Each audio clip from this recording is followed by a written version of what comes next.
Assalamualaikum warahmatullahi wabarakatuh. Hai anak-anak, semoga kita selalu sehat-sehat di rumah ya. Hari ini kita akan melanjutkan video pembelajaran kimia, yaitu tentang pemisahan campuran. Kalau minggu sebelumnya kita sudah mempelajari tentang materi, yaitu segala sesuatu yang ada di sekitar kita yang memiliki massa dan menempati volume. Hari ini kita akan mempelajari tentang campuran. Jadi, sebelum kita mempelajari tentang pemisahan, kita harus tahu dulu campuran itu apa. Jadi, campuran adalah materi yang tersusun atas dua atau lebih zat dan masih mempunyai sifat asal dari zat penyusunnya.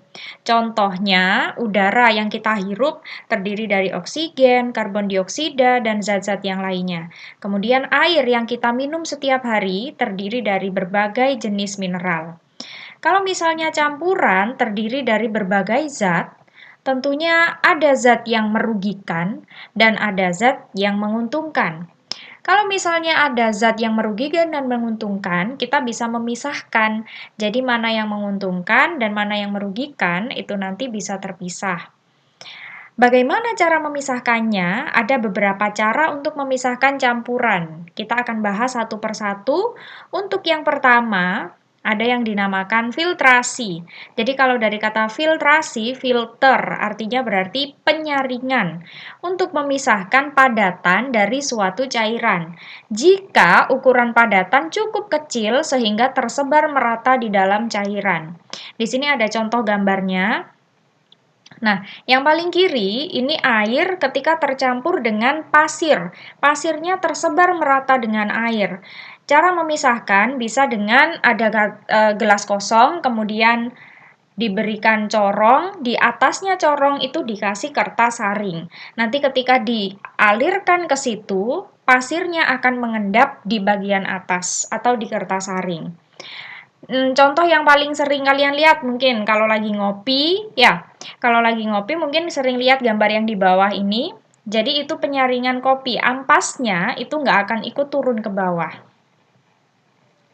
Kemudian yang kedua, ada yang namanya dekantasi. Dekantasi ini sama dengan filtrasi, memisahkan padatan dari suatu cairan.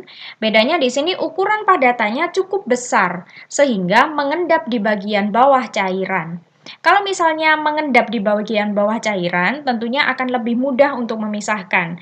Bisa dengan langsung dialirkan ke gelas lain, atau dengan yang ada di gambar ini contohnya, yang ada padatannya, gelas yang atas, itu dialirkan melalui spatula atau bisa sendok. Jadi padatan yang hampir ikut turun ke bawah akan terperangkap dulu di permukaan spatula atau permukaan sendok. Yang ketiga, pengayakan. Pengayakan memisahkan padatan dengan padatan yang lain yang ukurannya berbeda. Ini tentunya lebih sering lagi kalian lihat.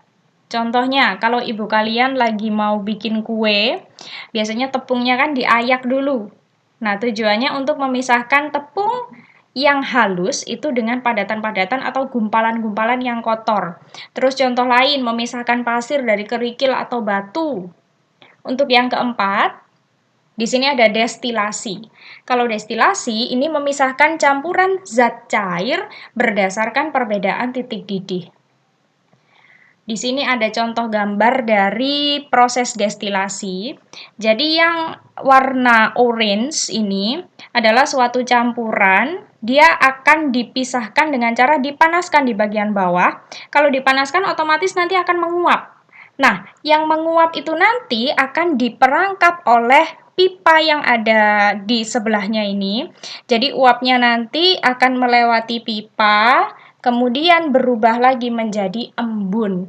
Nah, embunnya nanti kan berubah jadi cairan lagi. Otomatis yang ada di wadah pertama ini nanti akan terpisah dengan hasil yang dari embun tadi.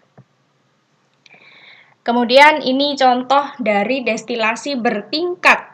Destilasi bertingkat ini hasilnya itu yang biasa kita pakai dalam kehidupan sehari-hari. Bensin, gas LPG. Nah, itu dari satu jenis minyak bumi bisa dijadikan beberapa macam. Caranya dengan destilasi bertingkat. Yang kelima ada kromatografi. Kalau kromatografi, pemisahan campuran berdasarkan perbedaan migrasi atau perpindahan suatu komponen dalam fase gerak dan fase diam. Kalau kromatografi ini biasanya dipakai untuk memisahkan komponen-komponen penyusun tinta. Nah, jadi bisa dilihat, misalnya tintanya warna biru, ketika pakai kromatografi nanti bisa kelihatan, oh ternyata biru itu ada komponen kuningnya juga, ada komponen merahnya juga, nanti bisa kelihatan. Yang keenam ada ekstraksi. Kalau ekstraksi, pemisahan campuran berdasarkan perbedaan kelarutan suatu zat pada pelarut yang tidak saling bercampur. Di sini ada contoh gambarnya juga.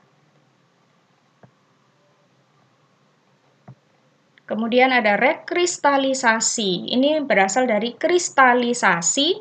Kalau ada re berarti diulangi lagi. Jadi ini contohnya biasanya pada garam-garam yang masih kotor dijadikan garam dapur, itu pakai cara rekristalisasi.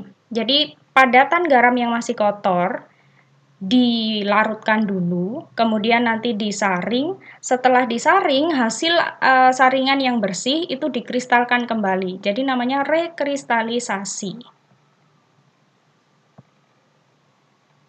Yang kedelapan adalah sublimasi. Pemisahan campuran berdasarkan kemudahan suatu zat dalam menyublim. Kalau menyublim yang paling sering di sekitar kita, ada di sekitar kita, contohnya kapur barus. Jadi untuk memisahkan kapur barus dari zat pengotornya itu bisa dengan cara sublimasi. Gambarnya seperti di bawah ini. Untuk yang kesembilan yaitu sentrifugasi. Memisahkan zat padat dengan zat padat atau zat cair dengan zat padat dengan cara memutar yang dimasukkan ke dalam alat yang namanya sentrifugasi. Jadi alat sentrifugasi itu bisa dilihat seperti ini. Jadi nanti campuran yang akan dipisahkan dimasukkan ke dalam tabung, kemudian tabungnya akan dimasukkan ke alat sentrifugasi. Ini biasanya dipakai untuk memisahkan sel-sel darah.